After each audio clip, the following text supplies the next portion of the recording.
Christmas in Bully is a special day in the game, as it's one of the rare occasions Bullworth is decorated over. The player has no classes on that day and the timer is frozen, so the player can muck about as long as they like. But as you can probably guess, Christmas in Bullworth is going to be quite different. There's actually going to be a scrapped mini mission and some very minor music changes too. Let's start off with the scrapped mini mission. It takes place presumably on Christmas or straight after the intro cutscene, where Jimmy would encounter Justin, Pedro and Lance inside the boy's dorm. Justin is informing Pedro and Lance, and to some extent Jimmy, about how Harrington House has bought presents for the students of Bullworth, but they've hidden them around the town. To which Pedro says he's worried about that if he goes to collect any of these presents he'll get beaten up and get snowballs thrown at him. To which Justin responds by saying the risk to reward ratio is entirely worth it, and the cutscene then ends here, and I'll presume the presents then spawn across the map for Jimmy to find. So, Harrington House has purchased presents for the student body. That's really nice. See? I told you those guys aren't all jerks! To make it a little more interesting, we've hidden them all around town. Whenever I go outside I get beat up, and snowballs thrown at me. I hate winter! The risk-reward ratio only adds to the enjoyment, my young poor friend. It's also unknown if there is actually a time limit on finding these presents, since it doesn't make much sense for Jimmy to be finding Christmas presents in the middle of summer. I believe this was removed since it shows a much kinder side to the preps, who are being generous for once, rather than being the selfish bastards they usually are.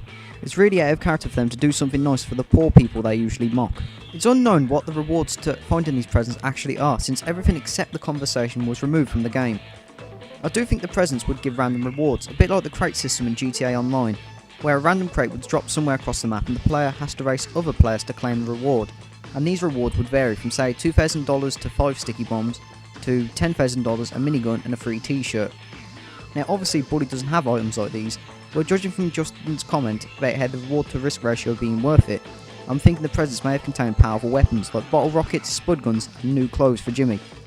I don't know what risk Justin was talking about, but it's possible there was no risk to Jimmy, or possibly the packages would have been guarded by some people, possibly townies, or it's possible the presents would have been on the building rooftops, like on the building opposite Shiny Bikes in Bullworth Town.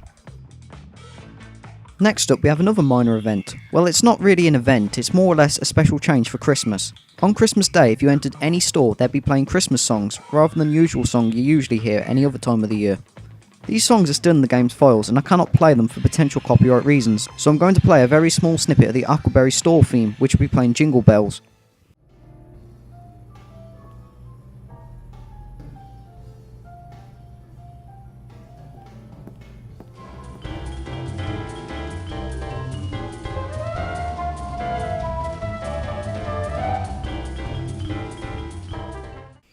I'll quickly cover what some of the stores will be playing too.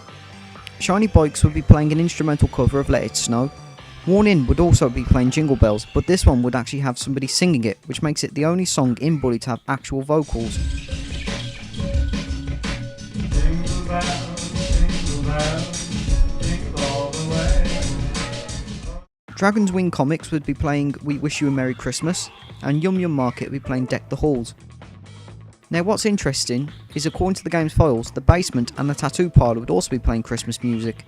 I find it interesting because the player cannot usually access the tattoo parlour until chapter 5, unless this means the tattoo parlour was located somewhere else, possibly in Bullworth Town. I know someone will want to know what song the tattoo parlour would be playing, and that song would be Winter Wonderland. Now these weren't actually played for potential copyright purposes, as Let It Snow and Winter Wonderland are copyrighted. Other songs like We Wish You a Merry Christmas and Jingle Bells are actually in the public domain. The two Christmas trees located in Bullworth Town and Old Bullworth Vale would also be playing Christmas songs, as the game's files also have files called Xmas Tree Emitter. Now I believe one of these songs is actually used in the mission Rudy the Red-Nosed Santa, while the others remain entirely unused. And this is more of an oversight than a beta change, but in some copies of Bully on the Wii, the player doesn't acquire the Nutcracker outfit after beating the Nutcracker mission. On the other hand, the Wii version has the Panda outfit, while the PC version of Bully doesn't have the Panda outfit but has the Nutcracker outfit. So I believe this is more of an oversight than a beta change. Anyway, that's it for this video, and thank you for watching and have a Merry Christmas. Or if you're watching this at any other time other than Christmas, have a nice day.